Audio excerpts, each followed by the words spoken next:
Hi, it's me again with Corel Draw Tips and Tricks, and just tonight I've made a couple of videos on how to copy properties with the attribute eyedropper with holding down the alternate and the letter E and the letter M. Well, there's actually another way, so I thought I would share it. With your pick tool and the right mouse button. Normally with your pick tool, you pick things with your left mouse button.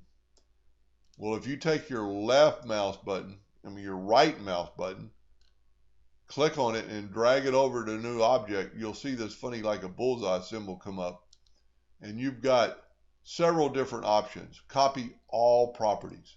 I just turned that circle into the same color and the same color outline. You don't have to even do that. Right mouse, move it over till you get that bullseye. I just want to copy the fill. I've still got a red hairline. I didn't copy the outline. I just copied the fill. Let's do that again. Right click. Uh, let's just copy the outline. How cool is that? Same thing on a text. Going back to that whole page. Right click, move it down to that. You'll see a letter, kind of like a letter A appear. Copy all properties. Now you have to refresh the screen, and you can always go here and refresh the screen by just double clicking on that. So now I made that text the same outline and the same color fill as before. Let's back up here a little bit.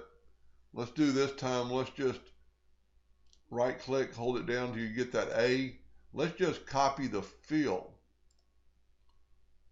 And see, we've still got a ghost, but you can click on your deal right there, double click, and it'll get rid of your ghost.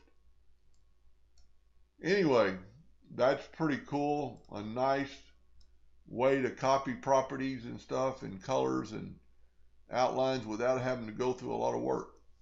Hope that helped a little bit. Thank you for watching.